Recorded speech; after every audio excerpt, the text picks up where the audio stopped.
Welcome to the presentation of the book EDrenaline Rush, Game-Changing Student Engagement Inspired by Theme Parks, Mud Runs, and Escape Rooms. This presentation was completed by Whitney King, Nicole Height, Lauren Estes, and Vanessa Allison. For the initial part of this presentation, we want to provide a brief overview and summary of the book and the resources and strategies offered within it. In EDrenaline Rush, the author John Meehan describes his personal teaching experiences where he created exciting and authentic classroom activities. He also shares lesson planning tips, instructional design ideas, teaching strategies, and resources. Meehan encourages teachers so they can create engaging lesson plans for any type of content or skill level, and shares how teachers can make the learning experiences unforgettable and adventure-filled by pulling inspiration from theme parks, mud runs, and escape rooms. Each section of this book is broken into subsections that further explain different features of each inspiration. The subsections provide numerous ideas and examples of activities that he implemented into his own classroom, which successfully increased student engagement. From there, we want to highlight the 5 key takeaways from the text. Adrenaline Rush is full of examples, strategies, lesson plans, and stories about gamification and its implementation in the classroom setting. But overall, the text can be broken down into 5 key areas. Number 1, make learning fun for students. Number 2, use current trends as inspiration. Number 3, simplify by using rubrics and helpful programs for feedback. Number 4, a little creativity can go a long, long way. And number 5, escape rooms are fun. Number 1, you can make learning fun by connecting it to popular games and learning activities. Some examples given include games like Don't Break the Ice, Hungry Hungry Hippos, Jenga, and even some hand games like Thumb War and Rock Paper Scissors. With Jenga, educators can number the blocks and have each block correspond with a question to be answered. Students can earn points answering each question, but if their tower falls, they lose the points. Teachers can use quick hand games like Thumb War or Rock Paper Scissors to assign roles within groups. Additionally, educators can incorporate current events like March Madness tournament into their classroom. Students fill out their own tournament brackets about whatever class concepts are relevant. Then they can hold mini in-class debates, decide on a winner, and students can compare their bracket with the winning in-class bracket. These games can create engagement and excitement in the classroom. Connecting making learning fun. By connecting the learning to current events, students can be immersed in a story narrative that is relatable and interesting based on a real-world context. In this way, you can use current trends to introduce each unit and within a theme and carry that theme throughout the lesson. Just to list a few, here are a few examples of the ways in which educators can combine current trends through storyline in their classroom and lesson planning. These examples come directly from John Meehan's website. The themes can apply to any subject, but immersing students into the themes and storylines allows for an added level of interaction, thoughtfulness, and engagement for students. What challenges can come from these themes? Sky's the limit. Number 3, simplify by using rubrics and helpful programs for fast feedback. By using rubrics, educators can not only simplify the learning process, but they can also assist themselves in grading and in providing feedback for learners. Examples in the text include the No Red Lights rubric, which will allow students to quickly see how they can improve. The author suggests using spider graphs to visually see performance and to use equity maps to plot participation during discussion forums. Through the use of the No Red Lights rubric, students have the option to begin working wherever they choose. Once they complete, they can then have an individual conference with their teacher and receive their star rating based on that specific task. Students can then have the option to return to the same task to gain additional stars, or continuing on to another task and moving around the rubric for completion. The idea here is no red lights. Learners are never stuck on one task, and they feel the freedom of choice throughout their learning.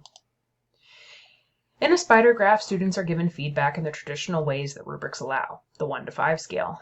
But by implementing the layout commonly used in role-playing games and station games, students are able to chart their feedback in the same way characters in games have their strengths and weaknesses charted. You can see an example of this content in the bottom right corner. The benefit here is that immediate feedback is provided by the instructor, and the interaction on the part of the student is charting the feedback.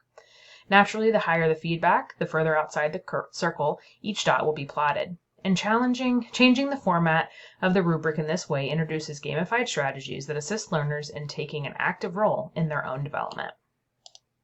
Number 4, a little creativity goes a long way. In this key point, the overarching idea is that even seemingly simple updates and changes to add gamification to a lesson plan can be worth doing. Rather than using the simple worksheet, adapting the same content in simple ways can create increased activity and allow for gamification techniques to be employed for students and student learning. Highlighting a few of the many examples listed in the text, this can be done by adding a leaderboard and rewards for student achievement and completion, or by altering the ways in which students can respond. In the Egg Dash Challenge, teacher simply places questions into a plastic numbered egg, and students race to bring the eggs back to their group to answer. In Firestarter, teams work to demonstrate higher order thinking by writing questions related to the content.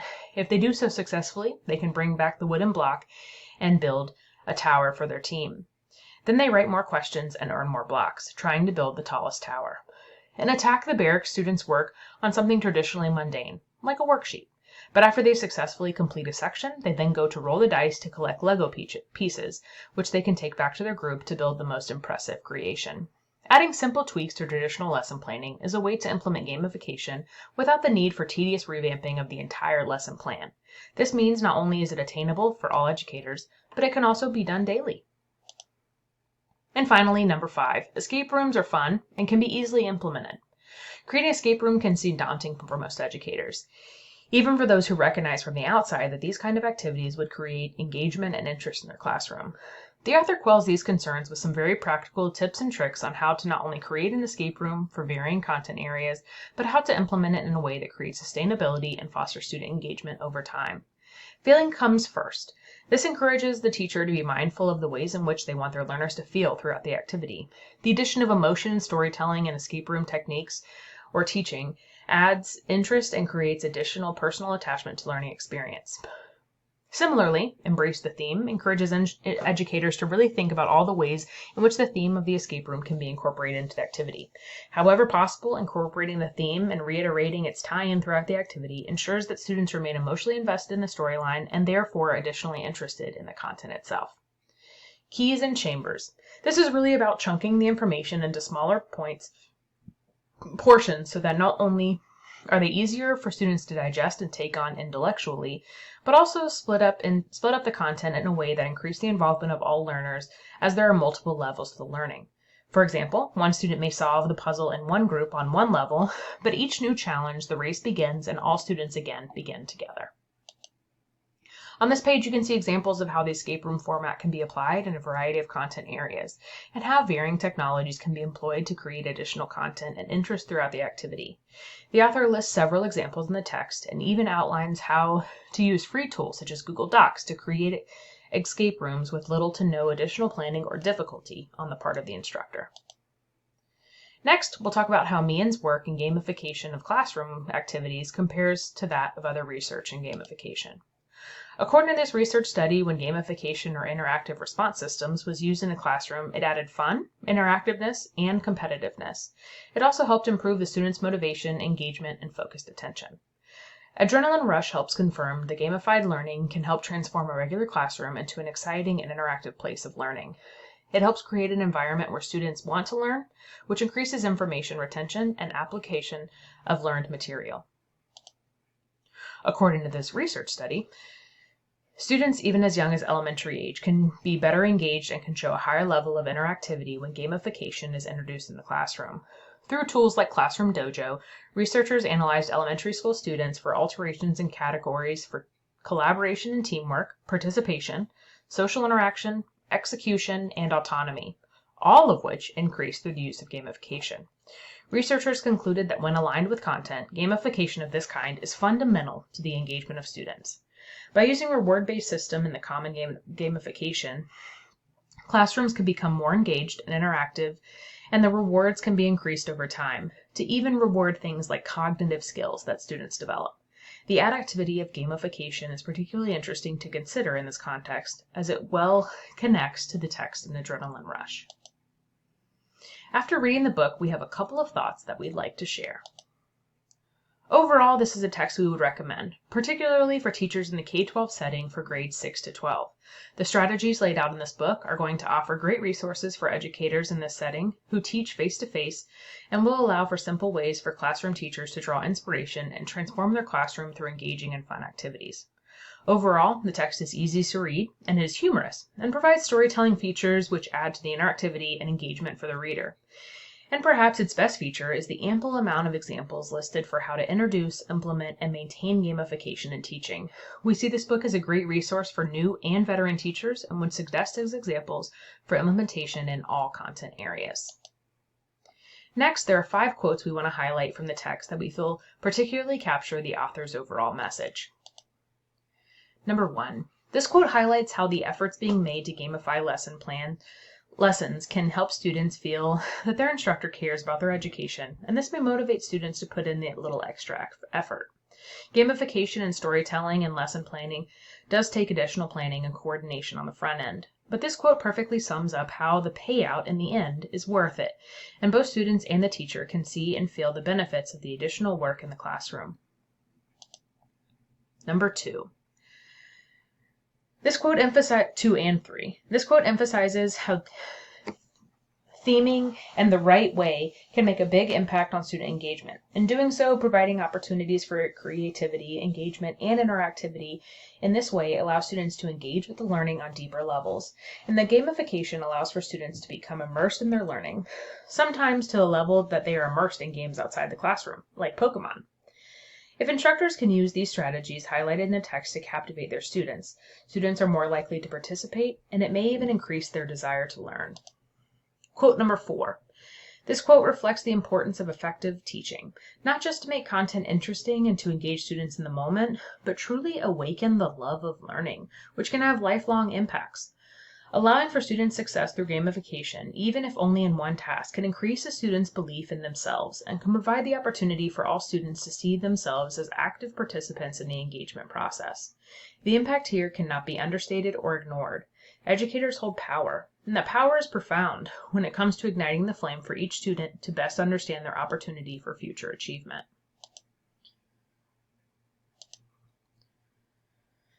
And lastly, this quote perfectly summarizes the overall message of the book, that normally outdated lecture-style teaching is a way of the past. By implementing gamification like escape rooms into the classroom setting, teachers are able to better interact with their students, provide more timely feedback, and are also given the ability to easily adapt and change the content in new ways for a very diversified group of students. The belief usually is that this kind of teaching is too time-consuming, too difficult, or simply cannot be done in a way that meets the needs of all learners, but the author begs to differ. The many examples listed in the text outline the specific ways in which this kind of teaching can supersede the traditional classroom teaching and do all of that while creating increased interest and engagement around a given topic. We learned a lot from reading this book, and we're very inspired by Mian's experience. But after reading the text, we still are left with a few questions and some follow-up thoughts. Here are some of the questions that we still have. Number 1, how do we get buy-in from everyone, including students who don't want to participate or who find these activities childish? Number 2, how can we translate this energy from the in-person gamified activities into online learning? Number 3, most of the activities in this text require group work. Is there any way to replicate the hype when working alone? Number 4, are there certain subjects that gamification may not be as well effective in? Or are there subjects that gamification is proven to be more successful in? Number 5, gamification seems to take a lot of time to plan and a lot of money to implement. How can we better support teachers who see the potential in gamification? And lastly, number 6, is there ever too much gamification or over gamification? How do you distinguish the limits of too much and prevent burnout or boredom? Gamification, as Mian talks about, has so much potential, and we as a group want to continue to learn more about how we can use it and read about it in our careers. Lastly, here are the resources that we used within our presentation. Thank you so much for your time.